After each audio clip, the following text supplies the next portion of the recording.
Hello everyone. Thank you for joining us today. I'm happy to be here with David Levy-Faur to another webinar of the Metrics of Regulation series. We're also very happy to have here two important speakers with us, Saba Siddiki and Christopher Frantz, who will discuss the institutional grammar framework and especially how it can be applied to the study of regulation. And before we dive into their presentation, let me provide a brief overview of our project and this webinar series. As many of you know, regulation is quite challenging to define and measure. And with this series, we aim to explore diverse approaches that push the boundaries of measurements and analysis of regulation with a strong focus on methods. So far, we've hosted several webinars that explored state-of-art measurement of regulations. Our speakers have discussed regulation as an instrument of policy, covering existing measures of regulations in the United States, and we had the previous presentation about regulatory restrictions by industry in the US. And today we are happy to have Saba and Christopher here, and I will present them very briefly before giving them the floor. So Saba Siddiki is the director of the Center for Policy Design and Governance, and also the Chappell Family Professor of Citizenship and Democracy in the Maxwell School of Citizenship and Public Affairs at Syracuse University. Christopher Frantz is from the Norwegian University of Science and Technology. Christopher is an associate professor at the Department of Computer Science there. And yeah, that's it. The floor is yours. Please go ahead. Great. Thank you very much, Nir, and thank you to you and David for the opportunity to present in today's seminar, and good day to all the participants. We're very grateful for your time in attending our presentation today.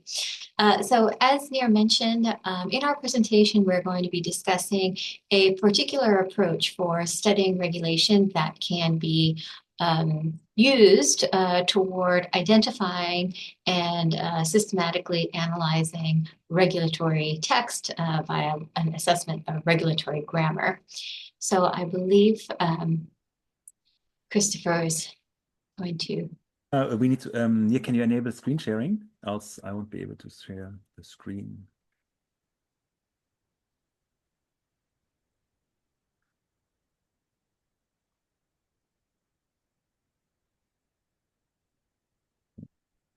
Yeah, great. Thank you. Great. Saba, please continue. Yeah, wonderful. Thank you both. Just to give you a brief overview of our presentation, we're going to start our presentation by providing a very brief overview of the institutional grammar. And then following that overview, we will be providing an overview of some of the application of the institutional grammar, highlighting in more detail a few of the features that embed within the institutional grammar that could be particularly advantageous for the assessment of regulation. And then we'll conclude our presentation by discussing how the application of the institutional grammar can contribute to the broader study of regulation using computational approaches.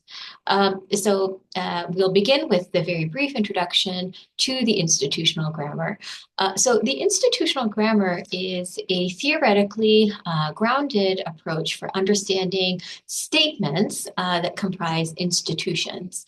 And by institutions, we're referring to rules, norms, and strategies that govern social systems, like the kinds that you might encounter in formally codified documents like policies, regulation, law, but also even the kinds of rules, norms, and strategies that embody social norms or cultural habits. But given the focus of our presentation today, we'll specifically be discussing how the IG is advantageous for the study of formal institutions like regulation. Given the focus on statements and analyzing statements with the IG, statements are essentially the focal unit of analysis when we are studying regulation text. You can think about these statements as akin to policy or regulatory provisions that are describing behaviors, behavioral constraints, defining systems of a regulatory domain. But in the institutional grammar, those statements have this particular definition of constituting features of a governed domain or regulating actors' behavior within that governed domain. And the IG draws our attention to two dominant forms of statements that we tend to encounter in institutions, constitutive statements and regulative statements. The IG further provides a syntax along which these dominant forms of statements can be systematically analyzed. That syntax is basically identifying generalizable sets of components or rather generalizable types of information that we tend to encounter when analyzing constitutive and regulative statements. So before talking about the specific syntactic labels we use, I will describe in more general terms what those syntactic components convey about statements with different functional properties.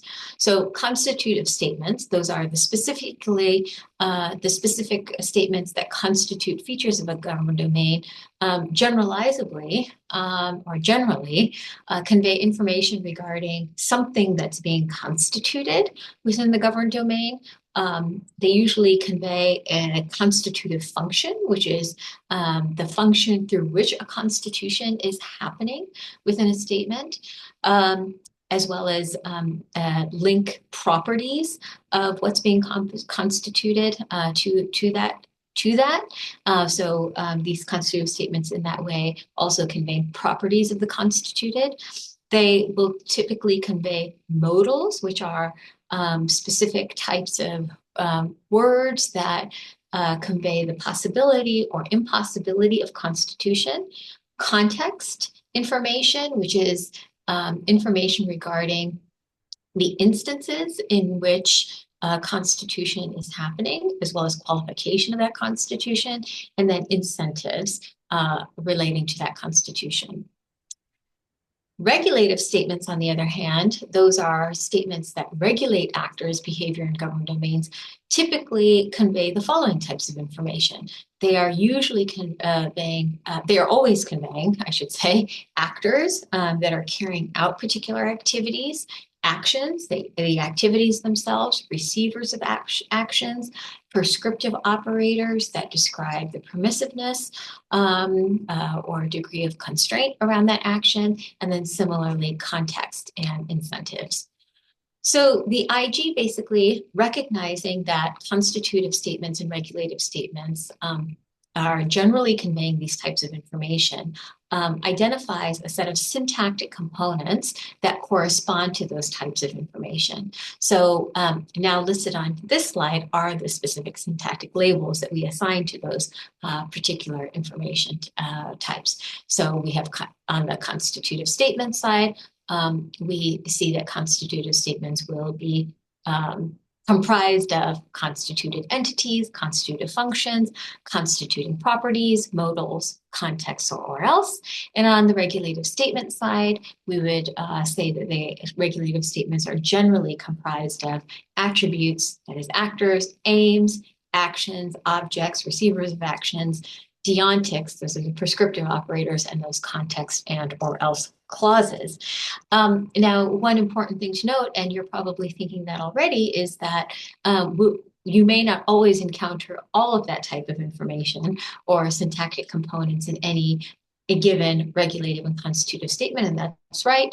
The IG would suggest that some of these components are necessary and others are sufficient. But again, the general point here is that by taking statements as a unit of analysis and having a syntax by which to parse those statements, we have a way to systematically characterize both the structure and meaning of dominant forms of statements we encounter in institutions. Having said that, I'm sure you're keen on seeing a couple of examples to see how this materializes. So let me first give you an example of a constitutive statement. The target for electricity connectivity for EU member states is 15% by 2030.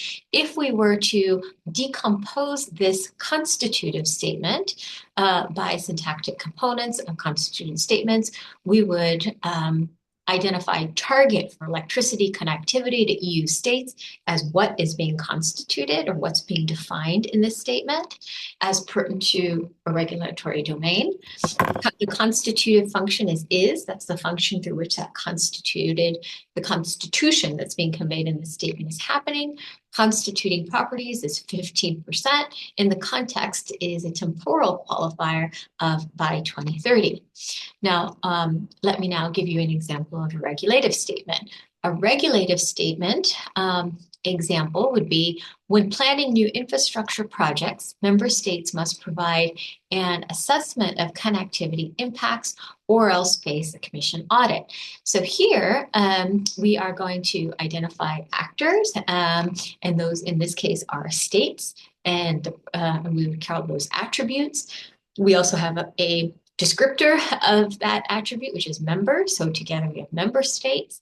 They're the deontic or the prescriptive operator conveying the constraint on the action as must. The action itself is provide, which we characterize as the aim. The receiver of the action or object is an assessment of connectivity impacts. This statement is applicable in a particular circumstance, a set of circumstances, and that is when when member states are planning new infrastructure projects. And there is also an incentive here, or a penalty for non-compliance, and that is that these member states will face a commission audit.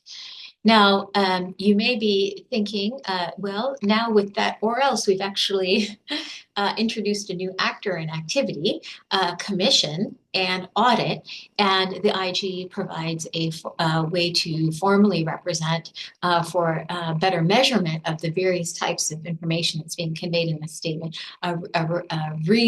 representation of that information as an institutional statement in its own right. So we might instead think about that as commission will audit member states in this statement.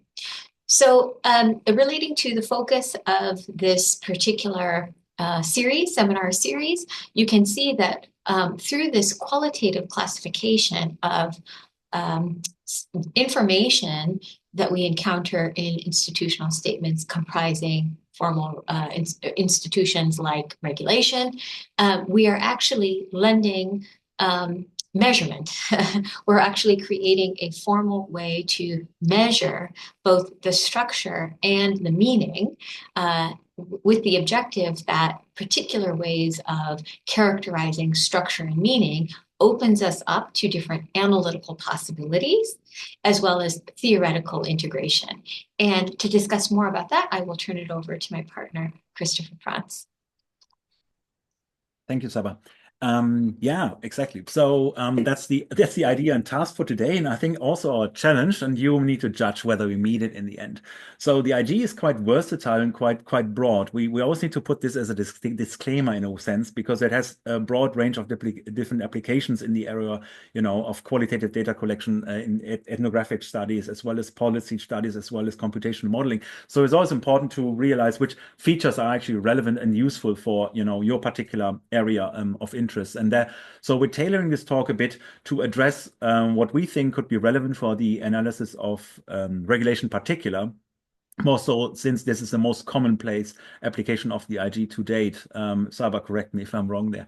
But we basically posit, and Saba has done this, posit that the IG is this mechanism that allows for systematic that means rigorous and reliable measurement of institutions, especially in the context of regulation text. And to kind of explore this a bit and show beyond the fixed units or focal units of analysis the institutional statement, which is great and offers a great basis to assure a consistent analysis.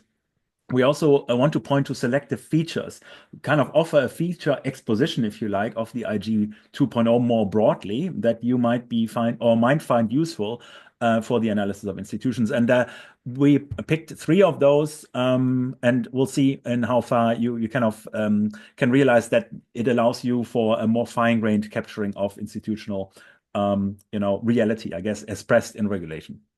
So to highlight the differentiated levels and also to explore the different features on those levels, the IG separates different features by so-called levels of expressiveness, where the most basic level called IG core, then extended and logical, where the basic ones, plural, focus on extracting structure expressed in institutional statements.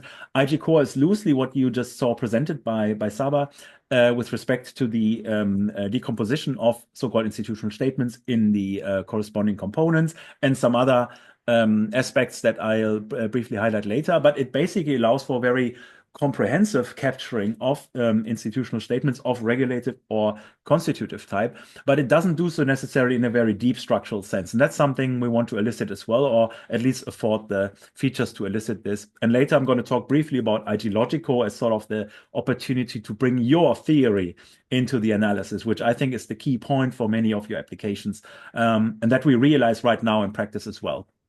So capturing deep institutional structure, that's sort of the theme for one of the features I'm going to be talking about.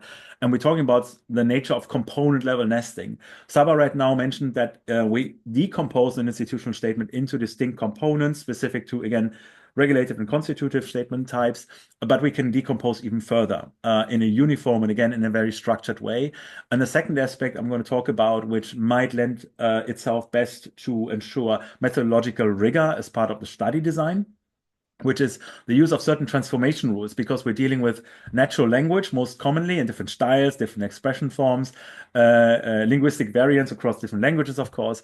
And we were looking at kind of rules that would allow us to unify rule representations so that they're sort of that enables, first of all, the analysis of large-scale collections of data, but also enables comparative studies, meaningful comparative studies on distinctive components, not just on statement level. But to draw attention to the component level nesting aspect of it is quite straightforward, but nevertheless, perhaps worthwhile discussing. And Sarah pointed to one aspect of it already. If we have a given institutional statement, you see this one here again, which is sort of decomposed and already has a set of additional features that we haven't really explored explicitly or introduced explicitly. But what I want to draw the attention to is the context when planning new infrastructure projects. And that's a very commonplace challenge that we have. When we're coding institutional statement, we find sort of a lot of, larger blob of data, if you like, that remains encoded in one particular component. But if you think about it carefully, it affords an opportunity to actually link institutionally relevant state or state of affairs circumstances with the associated institutional statements that offers or activates a corresponding, for instance, prescription or discretion on the part of the actor that is regulated.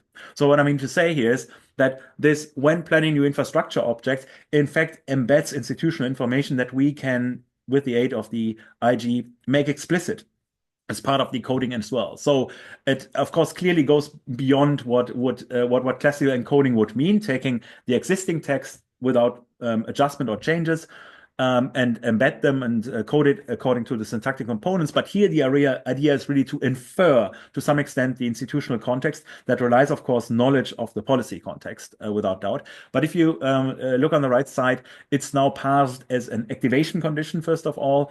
Activation condition is basically a condition that leads to the activation of, or the applicability of, the institutional statement at large. And here we can infer from the text or from the phrase when planning new infrastructure projects that effectively it means when member states, single with square brackets here to signal the inference, plan new infrastructure projects, right? So we can see sort of the same structure or syntactic structure embedded as part of a component here. And in this case, it's a nice way of actually linking what could be an institutionally relevant state, the state of affairs coming about that a member state indeed plans new infrastructure projects, which would allow, for instance, selective activation of the institutional statement, but also sort of framing the analysis, for instance, as part of your study design to focus on particular events, circumstances, domains, or whatever else might be captured in those, components ultimately. Secondly, it kind of also enables the opportunity to draw the interactions or establish the interaction between independent activities. For instance, if actor 1 sponsors an event that leads to the activation of an institutional statement regulating actor 2, for instance, it's very similar to the or-else discussion or the incentive discussion that Saba offered earlier, to show how the interlinkage kind of, could actually reflect something that's meaningful with respect to the theoretical lens that you superimpose. For instance, like regulatory compliance assessments or whatever else. Or for instance, if you want to measure a disproportionate regulation of a given actor or power disparity between actors in given regulation. So that's one of the features I want to just draw attention to without exploring it further. But the idea is basically that we're dealing inherently with a nested structure. Natural language, especially if you look at it from a linguistic perspective, one of the key challenges is the center embeddings idea, right? So the fact that definitions are embedded is part of regulations, for instance, and the IG needs to correspond or have a corresponding feature to allow us to extract this. And that's precisely this feature that you find here. One aspect that we believe qualifies the institutional grammar in particular for the use in regulation text, because it's so in line and sync with legal language in that respect. The other aspect I want to talk about very briefly too is transformation rules, here serving sort of at least in this exemplification, similar purpose in a way, but also showing that the IG makes an effort to formalize some of the coding processes or transformation processes very explicitly and hopefully deterministically, because one of the key intents of engaging in this coding, as opposed to a classical, let's say, semantic annotation of particular words or entities in a given text, is that we do this rigorously and reliably. So if we look at this statement, for instance, the target here decomposed as target for electricity connectivity for EU states. You saw Saba earlier referencing the idea of properties and attributes as well. So we have the sort of first order entity and then the qualifiers or properties that associate with this entity. And they lend themselves also commonly for sort of transformation in a different rule format. For instance, commonly, if you think about how to differentiate, offer a uniform structure that allows me to analyze very particular types of statement related to a particular context, again, such a transformation could happen, for instance, here. If you see the right column, basically, or the right coding, again, it's converted, the properties converted into an activation condition that sort of has the same information effectively embedded as a condition, because you could read the statement as if it's in a very algorithmic form. I admit this, but it's one way to think about this. If anything is related to electricity connectivity in EU states, well, any target that might be specified is 15% by 2030, right? So it will allow you, based on the sort of conditions, to filter or isolate statements of relevance for the analysis in particular context. If you think about structuring data in a uniform manner, this sort of ability to transform can be quite helpful. That's one of the other facilities that the IG offers here. And of course, it applies to any sort of property associated to a constituted entity that is, something that's defined, or to an actor that is regulated, and attributes on the regulative side, right? So we have more of those rules, so they are sort of expressed here. The idea, anytime we have this kind of property, we can reconstruct the statement in terms of an activation and sort of a consequence associated with this. There are further rules that allow us, for instance, to decompose institutional statement. A common challenge is that institutional statements or legal language is not written in the uniform and linear IG form that we have in IDECO structure, that we can linearly work off, but oftentimes we have multiple components that are combined, N combined, or combined, X or combined. And the idea is that the IG recognizes the ability to decompose this into distinct institutional statements. One of the common challenges that we face is that people equate the idea of or concept of sentence and statement, and it commonly, especially in legal language, is not, since we have the multiplicity. And here's sort of the rule set for, on the one hand, decomposing this in what we call atomic institutional statements. On the other hand, to make the logical linkage, such as an implicit or conjunctive or disjunctive linkage, explicit as part of the encoding. That's part of the merits of the institutional grammar that you get by engaging this coding. The last example, which I'm not going into, is that any condition of an activity can be reconstructed as a consequence in terms of from a perspective of a different actor. So for instance, if regulation is written from a perspective of one particular actor, whose transgression leads to a consequence that is enforced or enacted by a particular different actor, this statement could be transformed in terms of an obligation on the part of the regulating actor with the precondition of the violation of the respective other actor. So you could sort of engage in perspective taking sort of in the interpretation, analytical treatment of institutional statements if you want to sort of de-bias yourself or dissociate yourself from the, natural language more narrowly and move into this institutional language space, as we tend to call it. Anyway, so those are some of those features, selected features that might be useful. One that also falls quite nicely into the same bracket, but albeit with a lower threshold of sort of usage, Saba alluded to it, is really the idea, and that's the lowest hanging fruit, to really separate between statements that are sort of monitored, whereas statements whose actors are observed with respect to their behavior, and the consequential statements that are basically enacted in case of non-compliance. We call those monitored statements and consequential statements. Here, the ontology is extremely clear. The semantics are extremely clear that one statement describes the actor that is monitored, the other one that is consequence. And usually, or in all cases, at least that we observed, the consequence is always in principle, a full institutional statement that is sort of linked to this earlier statement on its in its own right. We call this linkage so-called vertical nesting because it allows you to reflect hierarchical structures, for instance. Whereas the other form of having sort of and/or linkages that I just highlighted, those would be something we tag as horizontal nesting, right? Where statements go broad, but the statements may or may not be related, but in any case, only by logical operators, where in the vertical case, sort of there's an interdependency between applicability of a statement across arbitrary levels. So we get into this whole idea of being able to nest institutional structure. Now, a bit of a pragmatic take. Saba talked about the idea of having an or else or as an incentive or consequence attached to any institutional statement. In reality, anyone who has engaged in the use of the IDECO or the in that, and then if you want to embrace that structure acronym based on the different components labels, in practice you hardly ever find this incentive, this or else. That's something you will commonly observe because you ask yourself, okay, if I encode in terms of those institutional statements, where do I arrive at this full, complete structure? And in practice, we say it's really, really, well, sort of semi-structured but messy.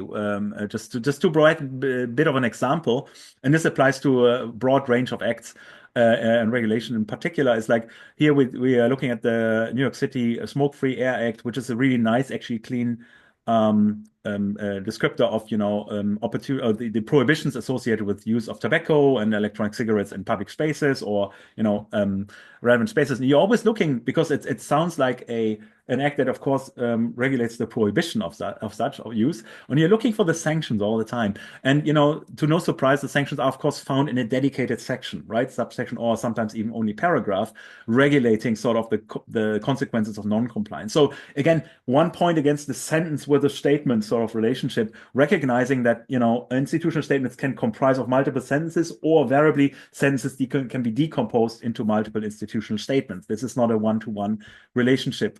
Just to break this possible intuition in a way. So commonly you find a separated section that you then in your coding would need to link as a consequence to the violation of a particular institutional statement. Okay. So keeping eye on time here, hopefully.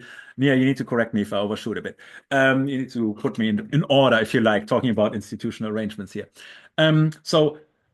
Levels of expressiveness. So I'm just coming back to this depiction here. And before, I want to expose one example or show the example of IG-logical, which I think is probably the most relevant when it comes to sort of the research study design. Perhaps in the execution and methodology, the former kind of features will be quite relevant or decisive for the particular use cases of the IG.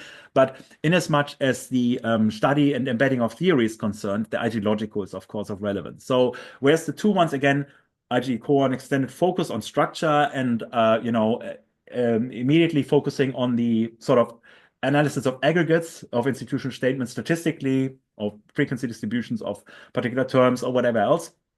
Topic modeling. IG Extended really looks at the linkages already. You hopefully saw this to some extent, that this was the intent to extract deeper structure by extracting those linkages. So it's more like the systemic perspective. IG Logical shifts the perspective and focuses on the researcher and their particular object. So by far less standardized, but also worthwhile discussing and having a look at it, which also points to the feature or the ability of the IG to be customized. Even though we show a broad range of different features, the IG does not even presume that all of those are used, as long as the particular case is operationally well specified to know that you, for instance, don't or do use particular components selectively. But coming back to the example of offering a systematic way of embedding sort of semantic annotations, more or less systematically, we're going to learn this, is the idea that we can link sort of an institutional statement, which is written in the context of the domain of the policy itself, but not with your theoretical perspective in mind, that you use when you, for instance, analyze policy across different domains, if you like, or at scale or otherwise. And this linkage to theory is expressed in those semantic annotations. And for instance, here you see in orange annotated, hopefully legible, that the states entertain a particular role. They're the role of the being the monitored, whereas, for instance, the Commission, in this case, referenced in the EU Commission, entertains the role of an enforcer, right? So here it's all about sort of the actor relationships, for instance, the fact that we're specifically talking about an assessment, in response of connectivity impacts, in response to the planning of new infrastructure project, is secondary, the content. But with respect to the, for instance, the regulatory structure and associated theory, and this might be the more interesting labels ultimately to use. And the idea is then to superimpose or to use particular taxonomies. In any case, classification schemes of varying sort of granularity. They can range for simple, listings of possible categories to taxonomies, which have sort of hierarchical second order or higher order structures embedded, to ontologies, which even have semantic constraints and linkages between different concepts, or, express, for instance, contradictions between concepts. But we choose the term kind of taxonomy to highlight sort of this middle ground. But the idea is that we can then import particular either pre-specified or importing or developing our own taxonomies that we can use to selectively then annotate, for instance, actors or activities or artifacts or objects or venues, circumstances, and so on, in a very systematic way to afford a clean analysis from the perspective of the theory employed, right? So our common example, a typical example, is from the area of regulatory compliance, because it's quite interesting to observe to what extent an actor's behavior can be regulated and what happens in the case of non-compliance. We don't express this here. I mean, this is a very brief illustrative example. We have richer examples showing those interlinkages to some extent, but this would be a quite neat way of thinking about a uniform way of annotating the actor relationships by coding the institutional statements, affording a rigor in the encoding, and then nevertheless allowing it for the analysis based on this theoretical lens and perspective. Okay, this is only an exposition of some of the features. So there's, part of the invitation by Nia and David to this talk was to talk a bit about the paper Understanding Relation using the IG2. And we, of course, this is sort of the red thread for the discussion here to some extent, but we didn't manage to discuss all the different aspects highlighted there on the one hand, and on the other hand, we also thought about this venue and thought about aspects that may not actually be in this paper, but rather be relevant to this venue. So if any aspects we didn't talk about could be found in this paper, and we didn't also cover a range of different features of the institutional grammar, such as intrinsic complexity metrics, so you can actually measure complexity of institutional statements, or of course a richer set of those taxonomies beyond the simple example in the case of regulation theory, which was just introduced. And there's more resources on the institutional grammar, including the book and code book, that could be used to, for instance, parameterize or think about study designs more immediately. I believe those slides, can possibly be shared afterwards. I don't know what the arrangement would be, but in any case, before drawing to a close and opening for discussion, or returning back to Saba to open the discussion, I just wanted to highlight one particular sort of evolving area that we're looking into right now, and that seems to take up quite immediacy. And I think many of you will be implicitly acquainted with this. But the idea is that we more and more rely on computational mechanisms to basically substantiate our studies, but also with the consequence of computational tooling to be sort of an integral part of our methodology in a way, right? So that we no longer can perform many of those tasks in a manual or otherwise simplified fashion. And I think, I mean, one thing to talk about is this theme of computational institutional science as sort of an overarching sort of umbrella that unites, on the one hand, the multidisciplinarity or oftentimes interdisciplinarity of the research that's done on institutions by different actors on different levels, on different subjects, on text or in the real world settings. But on the other hand, then this pairing with computational tooling that we see across the board as an overarching cross-cutting theme. And what I think the future will hold, this systematic fostering of computational techniques for the study of institutions, will be a lot of contributions in the area of methodological development, for instance, with respect to automating data collection or encoding. I mean, the obvious reference to LLMs is, of course, in place here, or perhaps analytical opportunities related to computational modeling or other forms of measurement, such as network analysis, talking about metrics. But with any science, I guess we are striving to work forward to also develop or challenge existing theory and complement it with novel insights that can only be fostered based on computational applications there. The natural challenges, and that's how I draw the link to the example application that I'll introduce in a second, is really, in addition to it being, of course, very interdisciplinary because it involves a technological side, in addition to the domain experts, to possibly methodological experts, this linkage or mix that we oftentimes find in contemporary studies, is also that there's still a trade-off between the focus in studies on detail with the scale. So we observe more and more this friction that, like individual research groups more focus on large N analysis, where it's really about the extracting macro level patterns at the expense of accuracy on, of course, component level, because the IG by design is really fine granular, bringing it down to the component level. And this is, of course, in a trade-off for now, in any case, with expressiveness or the accuracy on component level. So one of those approaches that I want to just talk about, apart from many, many other approaches, but in the interest of time, in the interest of choosing a very suitable one, I guess it's worthwhile drawing attention to NLP for Gov as one of those activities. And it's basically work done at the UC Davis University of California, Davis, by Chakraborty, Bonagiri, Virgues, Rui, and Fry. Hope I pronounced them all correctly. And the idea was basically they started to, develop a toolkit sort of or they call it library for the fostering computational policy analysis. And what makes it so interesting and relevant to this talk here is less that it necessarily employs all the features we discussed, but it's a low threshold tooling for perhaps engaging with the IG and computational studies. They basically employ contemporary NLP techniques in order to foster sort of the automated extraction, including the sort of, well, at least visualization. Analysis might be a bit of a stretch, but in any case, visualization of sort of the insights embedded in given policy.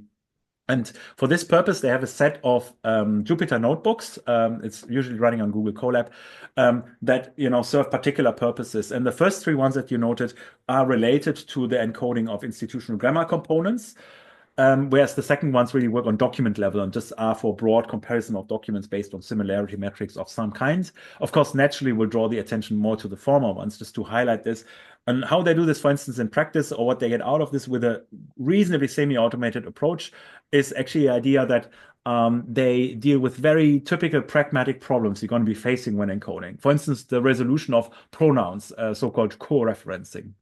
If you encode or read institutional text, or any text that is, we commonly, of course, for sake of efficiency, draw on pronouns to make reference to an entity referred to in a previous sentences or previous paragraph, wherever. And the idea is that, of course, if we engage in IG encoding, we want to be clearly be able to unambiguously link, for instance, a particular pronoun to a particular entity referenced in the text, institutional meaning from it. And that's basically the idea here. So they would be, for instance, this example would be resolved in member state, and then it affords the parsing and subsequently a clustering that builds on the idea of topic modeling that you might be aware of in a way. And what they afford in this approach by automating this in a quite useful way, their parsing arrives at accuracy rates ranging between 60 to 80% depending on component, which is kind of commonplace. But again, it's not microscopically accurate. I mean, having a very narrow analysis of a particular action situation, as we call it, might be a challenge, but to analyze policy at scale, it might be good enough at this stage. At least that reflects the state of affairs. And then they're able to draw this kind of networks. For instance, here they're distinguished by different institution types, not statement, but institution types. Saba referenced this earlier, right? They have strategies, norms, and rules, for instance, and they can draw basically the same network but show, for instance, on the top left, the different strategies between different entities that are identified based on the resolution of the co-referencing and how they are linked. And then they can extract, for instance, all the norms associated with this, recommendation norms, what people are supposed to do. And finally, also, for instance, extract more strongly committed norms that are signaled by deontic, let's say, called must. They go by identifying the keywords on the deontic label as a key differentiator for the different institution types and possible restrictions and so on. So there's some work that basically does the sort of extraction and preparation and visualization in one step, which is kind of a worthwhile effort. And again, since it's so decomposed, it might lend itself for possibly your applications as well to think about decomposing this. Disclaimer, this is not our work. I should have said in advance. This is just work in the community. Number one. Number two, this is working with the original IG. It doesn't have any sort of the higher order nesting or, logical linkage. So it's not able to reflect the syntactic or semantic nuance that the IG2 can. And of course, it only concentrates on regulative statements. It's not able to parse constitutive statements such as definitions, declaration or status conferral, or relational embeddings of individual actors and so on, aspects that would be ignored as part of that analysis. Okay, I went probably well over time, which is the main trait I can bring along to this session. But I hand back rather to Saba to talk a bit about the initiatives that surround the IG in particular, and also the idea of computational institutional science. Saba. Great. Thank you very much, Christopher. So I just wanted to highlight a couple of ongoing research initiatives that we have that are really aimed at bringing together scholars from around the world and different disciplines who have either an interest in developing and applying the institutional grammar or engaging in kind of computational institutional science that Chris spoke about. So one of the initiatives that has been ongoing for some years now is the Institutional Grammar Research Initiative, originally funded by the U.S. National Science Foundation to basically convene scholars who have a shared interest in the theoretical or methodological development of the IG, specifically for understanding policy design and behavior. So we have as part of this initiative a specific research program that the directors and scientific advisors have convened to discuss. We offer a variety of training resources. So we have various types of trainings on how to use the grammar. We also have a variety of code books and other secondary material to help those who are interested in applying it. We have a team of people, particularly Christopher, who have over the years expressed some interest in software development to enable the use of the IG. So you'll find information about there on the IGRI website. And then we do formal kind of instructional modules for doctoral students and the wider community, scientific community practitioners at various points in the year. Our newest initiative, the Computational Institutional Science Lab, is getting going, and we're excited that NIR is also a part of that, but here not as large in terms of the Institutional Grammar Research Initiative, but we have a smaller group of people who are convening to evaluate policy design and effectiveness using tailored natural language processing applications, computer-assisted qualitative research, and computer-based simulations and modeling of artificial societies. This is not an IG-centric research initiative. In fact, we actually welcome scholars to participate in this work with us who are using different types of grammars and computational institutional science approaches, so that we can share with one another the approaches we're using and learn from one another and sort of see where are the strengths and limitations of the different approaches that we use. So if you're interested in either of those initiatives, please feel free to reach out to Christopher or myself, and we'll be happy to provide you with the links and more information about those. So with that, I think we'll open up for Q&A. And again, thank you very much for your time today. We look forward to interacting in the Q&A session. Okay, Christopher and Saba, thank you so much for this eye-opening talk and presentation. And I think we can start collecting questions. Before moving to Carlos, I would like to start with two questions. The first question is about the practical application of the IG, and specifically I'm curious about the processing stage. So one prominent area for studying regulation, as Christopher and you, Saba, discussed, and Christopher also showed it, is through analyzing pieces of rules, such as laws, regulations, policy documents, and so on.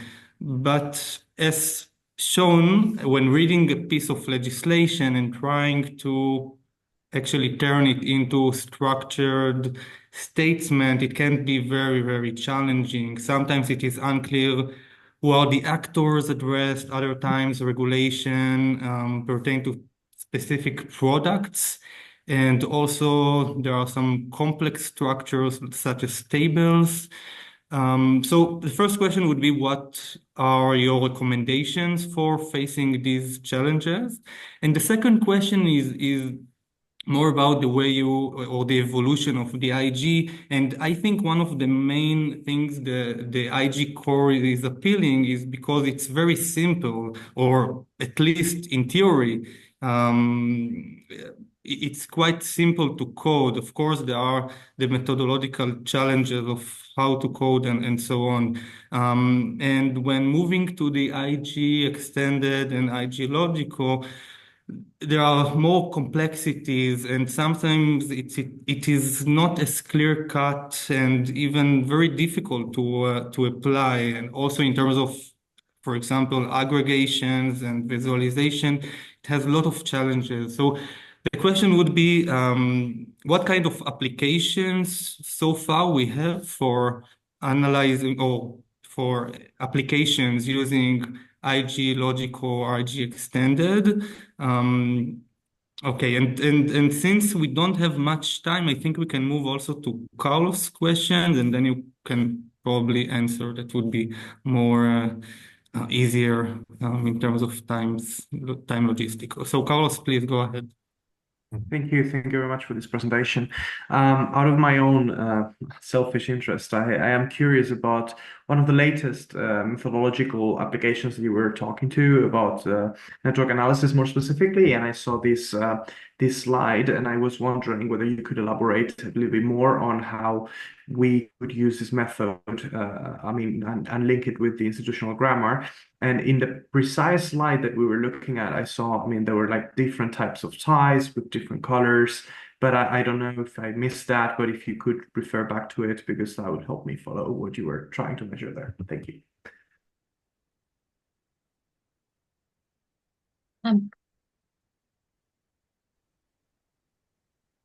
Well, go for it. If you want to respond. Well, Christopher, did you want to talk about the parser with respect to processing? We can do that. However, Yeah. so yeah, okay. Okay, then taking in the very order. While I'm talking about aspect one, Carlos can already enjoy the figure. We have I mean, the answer to this here is twofold. I think I read multiple challenges. I read the challenge about application of the IG as part of a coding process in the first place. For instance, classical problem. How do you move from sentences to statements, right? So, I mean, that's really where it starts. In fact, most of the work after that is increasingly sort of rigorous, based on sort of automation that we observe, based on the use, for instance, work by Vanoni, for instance, has shown a off-the-shelf parsing opportunity of dependency grammar on institutional statement, but extracting in the first place is a challenging bit to some extent. There's quite some heuristics that are used for decomposing institutional statements, for instance, the duplication or duplicity of particular components as an indicator of sort of multiple institutional statements, resolutions of listings that would also be composed into multiple atomic statements. That's why we come up with this vehicle of atomic institutional statement to be clear enough about sort of what is the minimum prescription or description that's described in an institutional statement. So that's part number one. I will admit that in many instances that's not entirely solved because of stylistic variation in many instances. As soon as you think you have a pattern and heuristic associated with this, you're applying it to different regulation, off you go, right? So for instance, US regulation that we commonly work with is very, very different from EU regulation, right? Both in terms of the level they're employed, right? Supranational versus national, and then versus state level, for instance, if you think about regulation in particular state that Saba researches in quite intensely. So it really makes it very, very challenging so that we think that in many instances it's worthwhile to think about a sort of a coding standard per sort of jurisdiction. I mean, not in a narrow sense, but at least jurisdictional level, to sort of have a guiding aspect. Or I'm just coming to mind other work by Ute Brady, for instance, is looking at international treaties, completely different level, different language, different standards of language being used. In fact, more standards of language being used and more clear-cut standards being used. So I think it's to some extent a community effort to kind of delineate, okay, what are heuristics and practices you have been using operationally in order to hopefully generalize ultimately sort of a portfolio of sort of ways of tailoring the coding. The other point I can refer to is like the coding in itself. One pairing, I mean, that's really a pragmatic argument. I will not make a strong argument for that. I'll just highlight this descriptively. But sometimes the coding actually works quite well if you mix coders of different background and skill set. So for instance, in order, for instance, to prevent groupthink, chances are you will need to code with multiples anyway, right? For intercoder reliability reasons, which of course makes sense. To have a coder that is, for instance, not acquainted with the policy or policy context together paired with a coder who is, because that leads to the most challenging discussions, I guess, in the sense of actually extracting the true institutional meaning, because the sort of naive coder that doesn't have priors will approach the coding very, very differently. I mean, even though it's intuitively doesn't sound retraceable, in practice, you will encounter this extremely quickly to challenge and probably arrive at a more reliable coding in the end that cleans up and also makes explicit many of the sort of tacit knowledge that's embedded within the domain knowledge that's held by the policy expert in a way, right? So that's then expressed suddenly in the institutional statements. So that's the sort of methodological side as it comes to operational use. The other side that you're asking here, and I think that's the undertone, is tools. So like computational tools in a way, how to facilitate it. We are working on a range of methods. There's sort of the free and open-ended methods, such as the ones that are NLP for Gov that I would tag this way. They basically take text, decompose it, destructure it into institutional statements, commonly leave it at sentence level, and then engage in the parsing. You will not have the granular precision in a way that we aspire with the IG2, because you want to just set the bar, sort of, not necessarily with the intent to immediately meet it, but to have sort of an aspiration. And then there's the currently manual coding, where with a lot of research right now going into sort of automating this as well, based on NLP, but also classical NLP, meaning deterministic, but also LLM, meaning possibly non-deterministic, or I don't know, whatever label we tag on it sooner or later. But there's a lot of work on this one as well. And there it's more about defining good interfaces, standards, right? Conventions of how to represent, for instance, institutional statements. So we have come up, and you might be aware of sort of a syntax, right? So that we use to retain readability of the institutional statement while at the same time affording the encoding. So we have this whole traceability. And I think the middle ground will be to arrive at coding on that level ultimately. with whatever method is successful in the competition of methods that are currently employed. But there's no out-of-the-box sort of tool that does it from A to Z in a way. It's still under development, but it is under active development. But we tend to try it first before sort of publicizing it too widely. Perhaps that's a mistake to some extent, because there's quite some work in this area. Anyway, I leave it at that. There was a lot of words in there, hopefully also substance, but I leave it to you to assess that. Anything else, Saba, that we should mention in that context in response to Well, I was going. I guess in the interest of time, it's helpful just to say, generally speaking, Carlos, that there's been increasing number of applications in which the IG is applied within social network analysis, and those applications vary in terms of whether the analyst is trying to have a visual representation of regulatory linkages versus using the values, the syntactic values, to actually construct like a matrix to support a formal kind of network analysis, if that differentiation is helpful. So both are possible. Whether you rely on one approach or the other is obviously driven by your research question and your analytical preferences. But I will say that there are a number of applications in which the IG is used alongside network analyses to study policy design.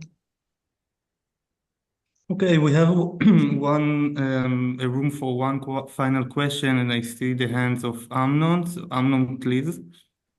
Thank you. It's quite a responsibility to have one final question. So I just want to thank you for this because and share the conundrum we had to go to when we were tasked with two chores. One was to understand the regulatory matrix dealing with earthquake response, preparation, response, and then recovery for earthquakes, just in Israel.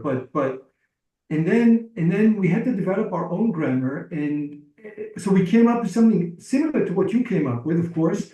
So we went to statutes and we found lines that we coded as authority. This is what grants authority.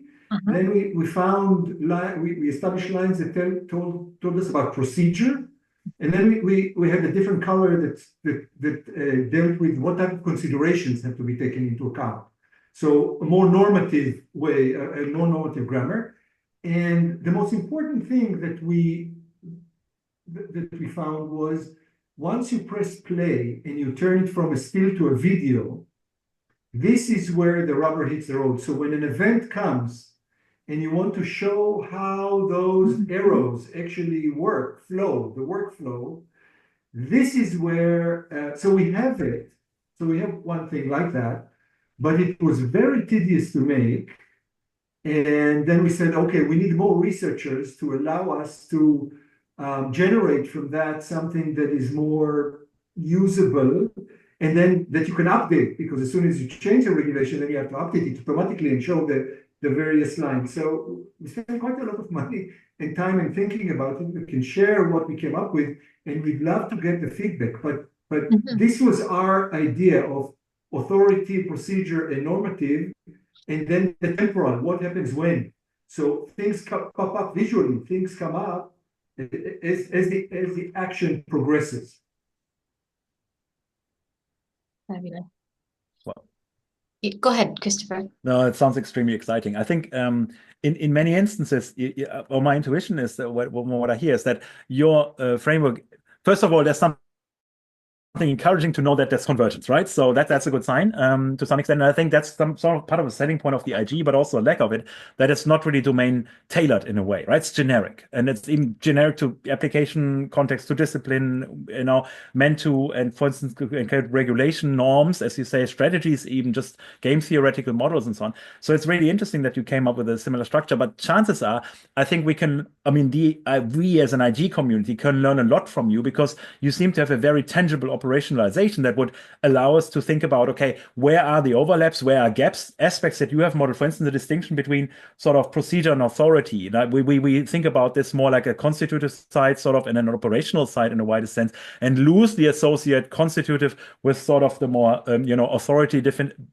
setting the institutional game in a wider sense, the setting, right, including conveying authority and status and so on, conferral, and then procedural aspects more covered under the regulative side. But it seems yours might be a bit more fine-grained. I think there might also be, those might be not crisp sets, might be quite fuzzy in practice. And that's something, we have sort of the notion of hybrid institutional statements that sometimes have this feature. And perhaps your application may be an opportunity to shed the light on it. What are the sort of, what heuristics or rules need to be employed in order to dissolve this or resolve this unambiguously? Please.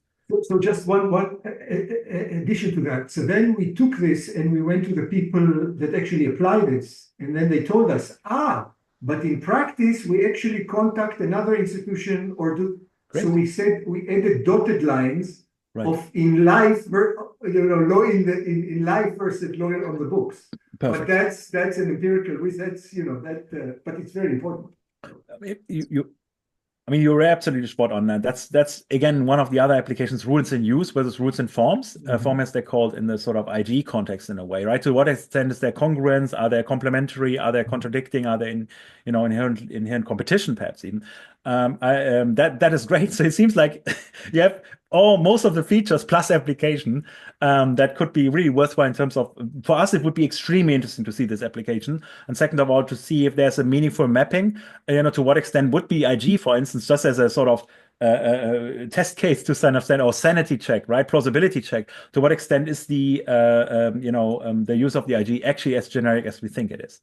So that's really, really great. Thanks for sharing your experiences there and the intuitions, because we're learning it top down, you're learning it bottom up. That's great. Okay, I think we can close the session. I would like to thank again to Saba and Christopher for taking their time and being with us today. It was really an interesting session, and we're very happy to have you here. On Thursday, we have another session by Alex Axe, the same hours, so we would be happy to have your participation. Until then, have a nice evening or nice day wherever you are. See you. Thank you very Thank much, you. Nir Thank and you very much, David. Nir.